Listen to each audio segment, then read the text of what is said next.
artis TikTok Bali.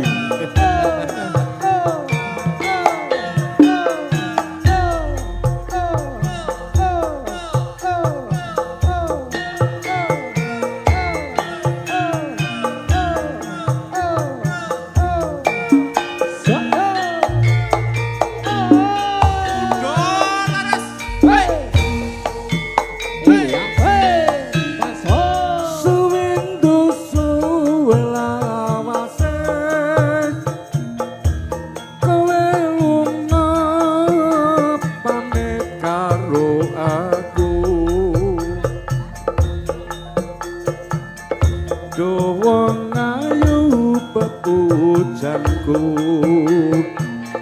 ati susah mung dan selamu apalatus ati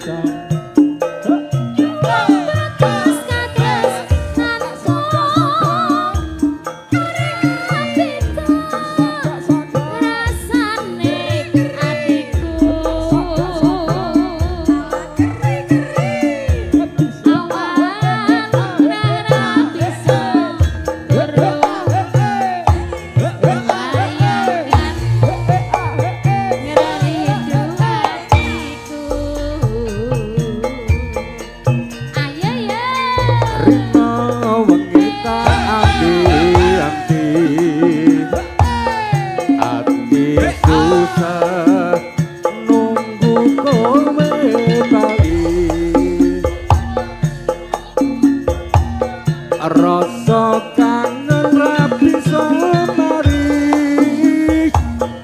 yang mung sira kang bisa nambani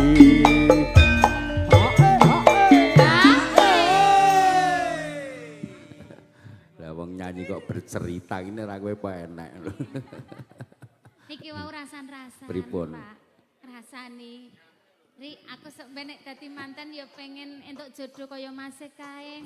Ya, engko tak golekne dulure sing digawe engko menawa. Ya muga-muga ya Rin ya. Berarti ya cek waras ngono ya. Lah piye wong mantene ganteng kaya iki. Nggih, monggo.